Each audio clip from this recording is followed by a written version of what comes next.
passed her one of those batons. I would do that to warm up just a little bit.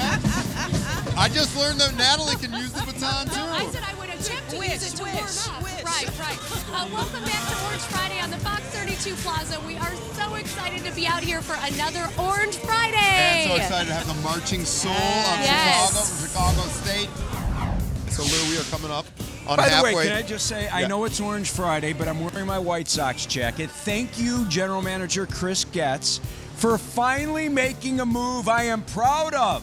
As a White Sox fan, I love the hiring of Will Venable. I'm hoping for as great the things. new manager. Okay. Well, you're representing. That shows your loyalty after 121 losses on the year. But we're switching gears to talk about the Bears. Good. Speaking of records, 4-3 as we come up on kind of the halfway point of the regular season. Set to take on the Cardinals in Arizona on Sunday.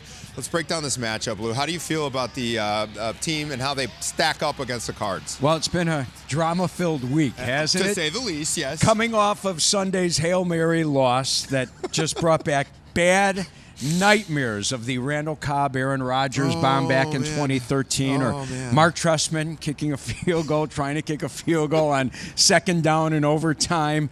I've just been scarred so many times as a Bears fan, and to see what happened on Sunday, to be so close from winning that football game. Let's not forget the position that Caleb Williams put this Bears team in to win after playing awful for 3.5 quarters. Do we have to watch this again? Let's move I on mean, to we the have VO, guys. kicked this around all week, and as my friend Scott Hagel, who works for the Bears organization, always told me, look ahead, don't look back. So it's time to look ahead, and I am challenging the Bears captains, the leadership council, the veterans on this team to come out more focused, because Cole Kmet called out his teammates and said, listen, we did not respect the game, not only on Sunday with Tyreek Stevenson's move, but all week at practice.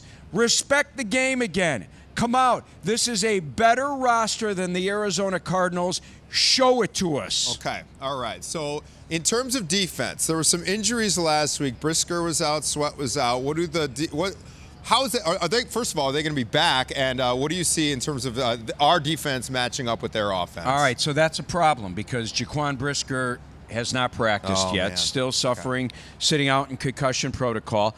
No Kyler Gordon as well. Montez Sweat was limited because of his shin injury. That's a concern because Arizona's offense is working right now. Kyler Murray is having a decent season. They've won 3 of their last 4 games.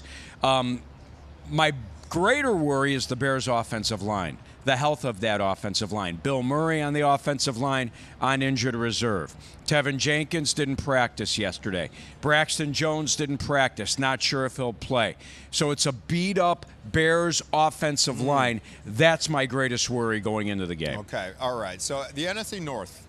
This division, Lou. You can't afford to stub your toe. Yeah. I mean, it'd be a different narrative all week long if the Bears were 5-2, keeping pace with Detroit, Minnesota, and Green Bay. Instead, you fought a 4-3. You can't afford losses like last week. This is a real good division. Now, you're lucky because Green Bay and Detroit play each other, so unless they end up in a tie, by the way, that game will be here on Fox at 3 o'clock on Sunday, someone's going to lose. But you cannot afford to make mistakes like you did last Sunday and give one away because it was given to you, all right, late in that football game. I'm really, really worried about Sunday, and here's why, Anthony. The Bears have not won on the road on a Sunday since December of 2021 when Nick Foles was quarterback. They are 0-17 under head coach Matt Eberflus, playing on Sundays on the road. Well, maybe they're due. We can only hope. Luke Canellis, thanks for braving the cold with us this Orange Friday. I love being here. I love promoting my White Sox as well. Outfit choice, Luke Canellis. Thank you, sir. Appreciate it. 9/11. As always, our tailgate sponsor, Weber, is celebrating Orange Friday with us, and they have brought in a special guest. I'm talking celebrity appearance here. Straight from Wooddale, we have Deuce Raymond of Sweet Baby Ray's, and Deuce, your uncle and your dad started this business. It is wildly, wildly popular nationwide. Yes. You're going to tell us how it became so great, and you're going to give us some tips on barbecuing. But first, let's talk about the history of Sweet Baby Ray's. How did it all get started? Well, I get goosebumps every time I start talking about it because they started back in the early 80s. There was the Mike Ryko Rib Fest. Okay. They got second place out of 700 contestants. It was like the biggest rib competition in history. And my uncle quit his job and started marketing and selling the sauce. My dad was the chef that created the recipe, and they just started knocking on doors, and one thing led to the next, and the rest is history, as we say. And you have a catering business, which Right. is kind of like the best kept secret in Chicago. That's what I was going to say. We don't want anybody to know about it. we have a restaurant and a catering business in Wooddale, and we make the best smoked meats, authentically made sides, and desserts. Anything that you want with barbecue, we have it there. Do you have to pick it up at that location, or do you guys deliver? We deliver all over Chicagoland, and we do not only just barbecue, but we do weddings, corporate events, all that type of stuff. So Sweet Baby Ray's. I think that would bring out everybody That's to your right. event. Okay, so let's get started here. We've got the ribs on the grill. What do we need to do to prep them? So the most important thing when you have the raw slab of ribs is to peel that membrane off the back. That makes sure all the seasoning and smoke can penetrate the ribs. Then you have to season them. We have a Deuce's Wild, named after yours truly, barbecue rub that we like to use.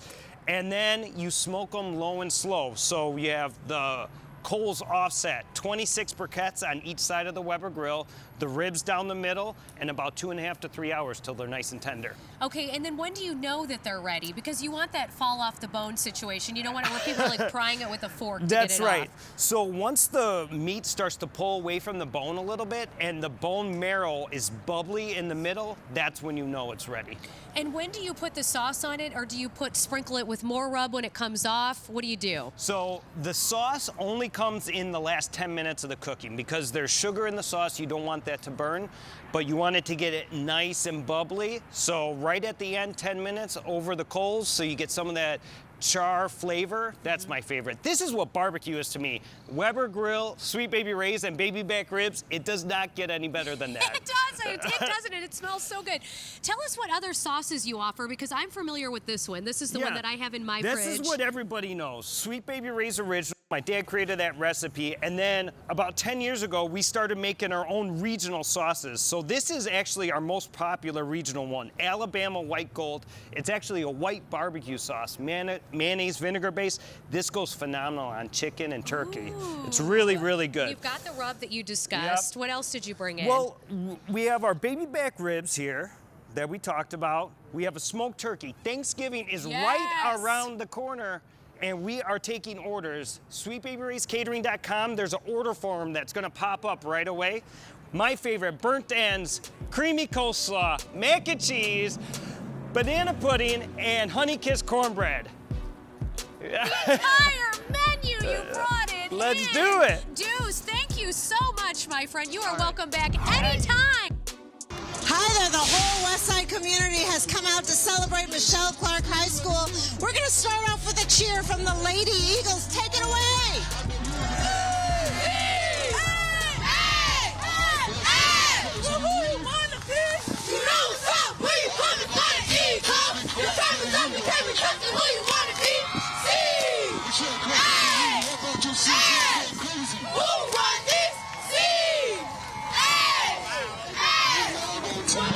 You know who wants to be an Eagle? A lot of West Siders want to be an Eagle. We've got Michaela Jones. You're in JROTC, a leader at the school.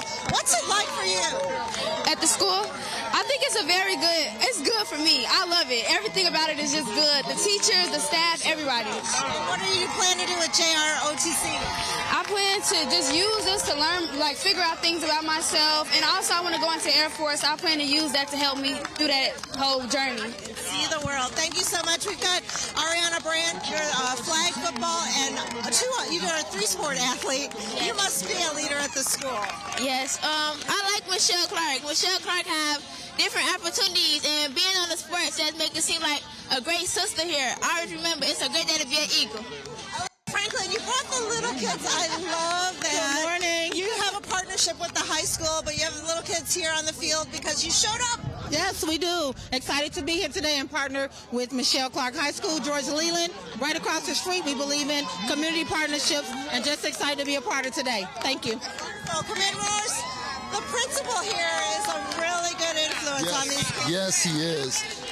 This is just part of the legacy of Dr. Anderson here in the community with the kids. It really makes our job easier and more joyful because they're keeping the kids on the right path. So that's under the direction of our superintendent and chief of patrol really allows us to have that deep relationship with the community and with Michele Clark and Dr. Anderson's school. And friendship with the police is a part of that. Yes. Mr. Anderson's right over there. Yes. Maybe we should honor him. I think we should. Okay, Mr. Anderson, he's like revving up the team here.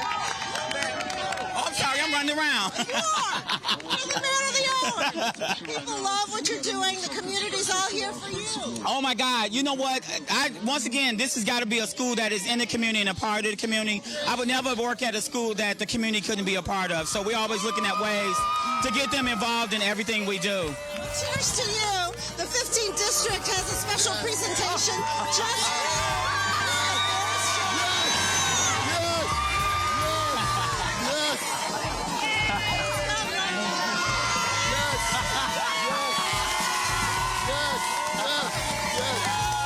Michele Clark High School, the Friday Pep Rally. Boy, did they come up for us. We've already had some chilly weather. Today is no exception to that, and winter will be here before we know it. Yes, and the Bears and the Salvation Army, they are teaming up to host their annual coat drive. They've got a lofty goal this year in terms of numbers to make sure that residents can stay warm regardless of income level. Roseanne is up at one of the Jewel Osco locations on the north side with how we can all help out. Roseanne, good morning. Right.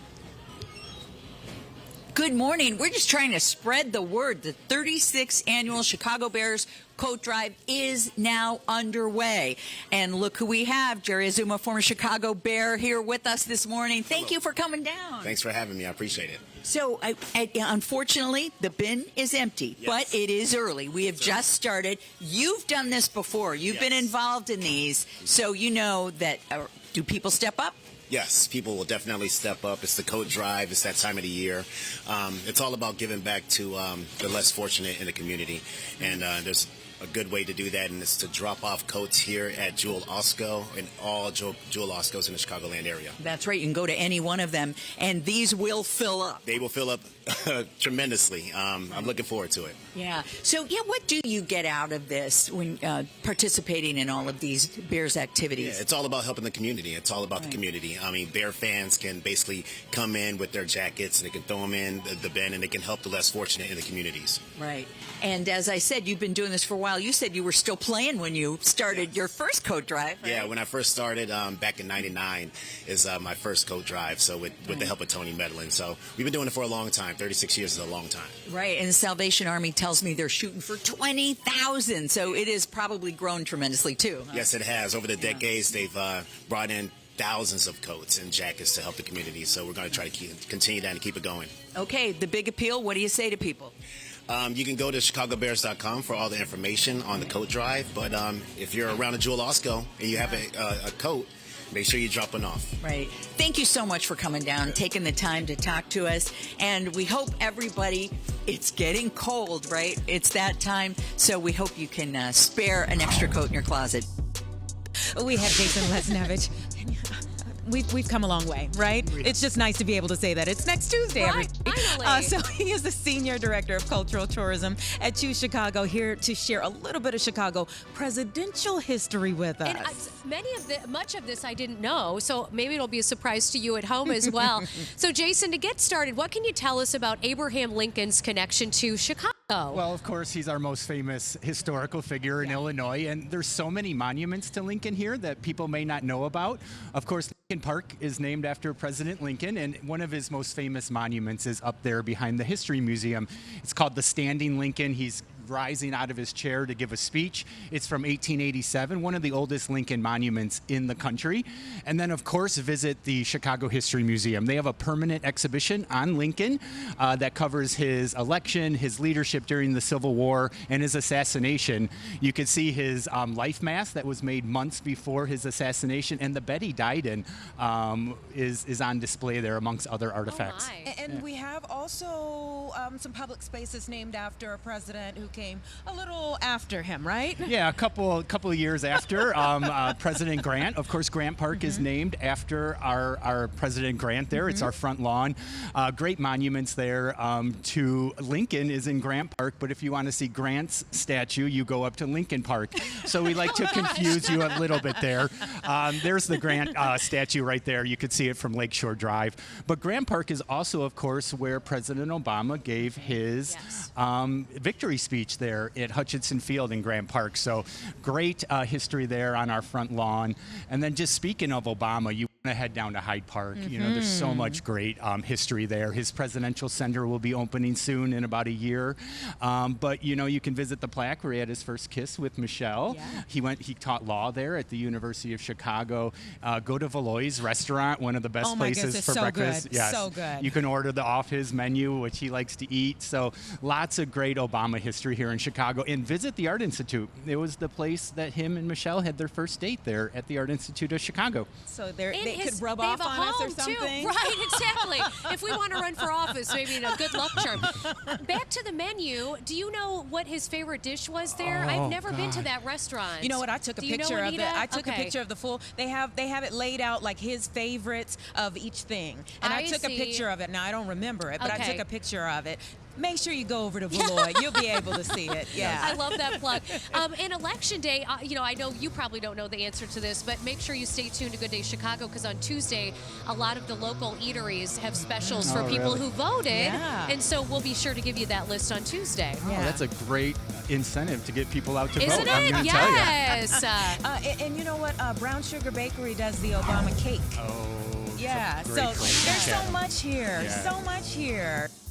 It's still great running weather outside, too. Perfect for Saturday's 17th annual Carrera de los Muertos, or Race of the Dead, through Chicago's historic Pilsen neighborhood. And I'm here with the race founder, the director, Carlos Amarillo, who is expecting a record number of runners this year. Yes. Amazing. Yes, 7,000 runners, 1,000 more runners than last year. It's a true, true blessing. We're super, super excited. It's in the heart of Chicago in beautiful Pilsen. Today starts Dia de los Muertos, and so tomorrow is going to be that extension of today. And just looking at some of these pictures here, you know, we see Staley right there. Staley's going to be on hand. The Chicago Bears are proud partners and supporters of the race. Talk about the path for the participants, why you chose it, and what people can expect. Yeah, great question. And yes, you hit it right on the head. The Bears have been awesome partners of ours. We're super, super lucky to have them be continued partners of ours this year once again. But to answer your question, we wanted to be in Pilsen because, you know, Pilsen's history, you know, it has deep Mexican roots. It has Eastern European roots, obviously, as well. But the Chicago Marathon goes through 18th Street as well. And I wanted to make sure that we capture that spirit, that Mexican spirit, that Latino spirit, that cultural spirit that runners get when they run through the marathon, and replicate it for our race as well. Absolutely. I remember running through Pilsen during the marathon last year, and just the spirit that was there. Absolutely. It was amazing. It's the best neighborhood to run through.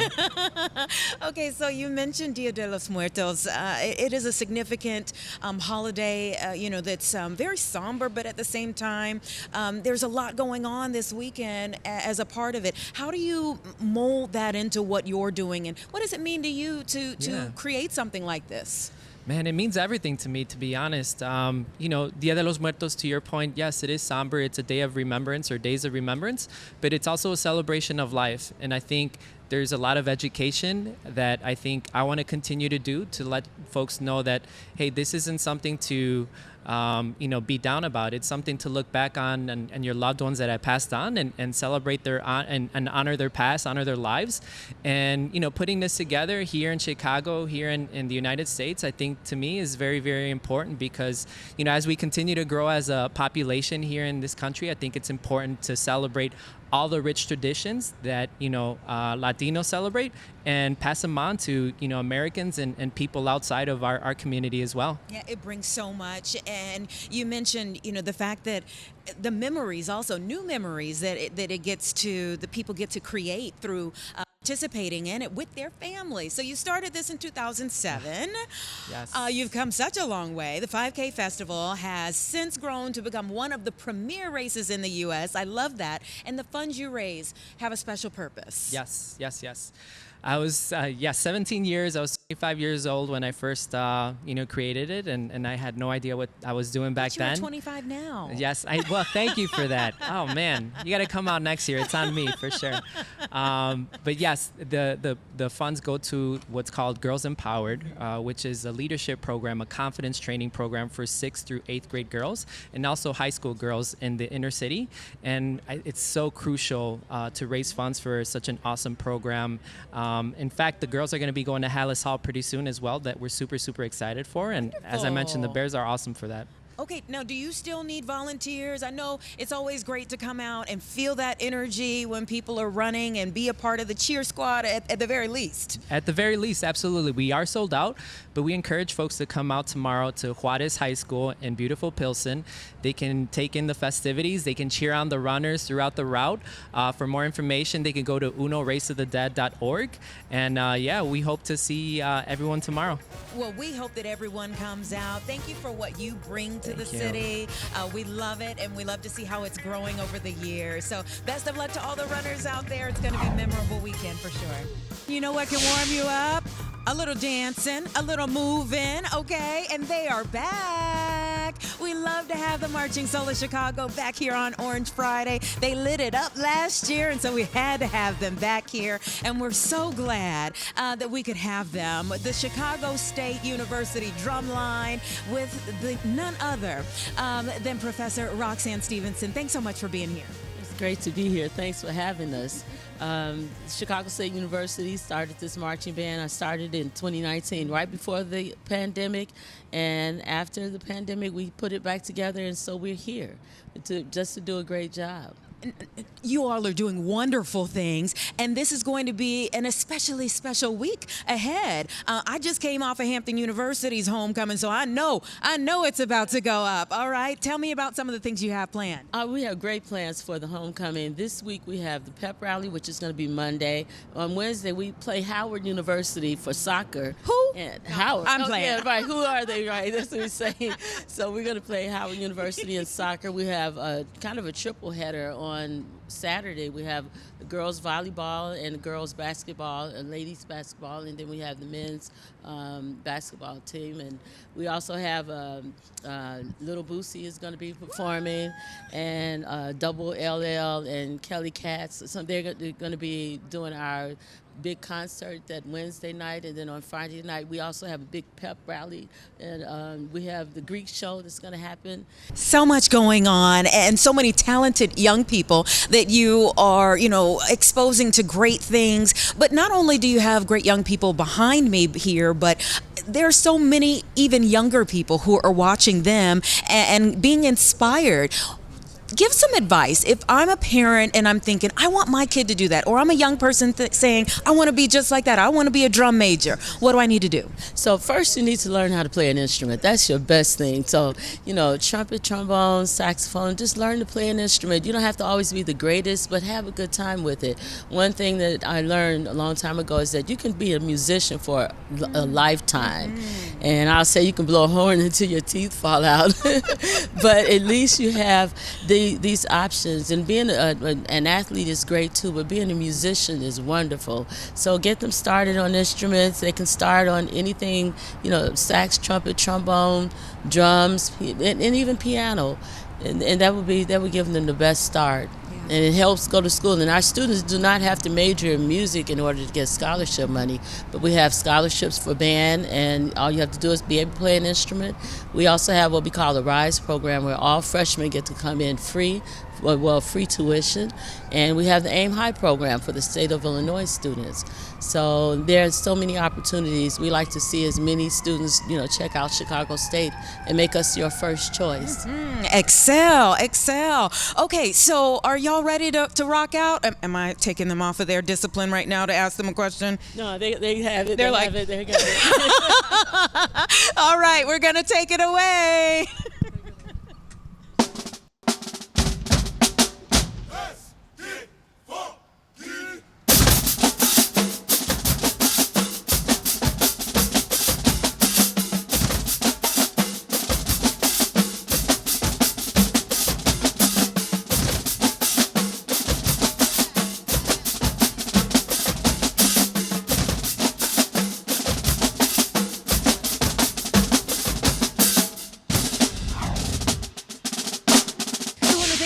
For being here we always love the Weber Grill and Sweet Baby Ray's for blessing us today. Before we eat, we've got to listen to a little bit more from the marching soul of Chicago State.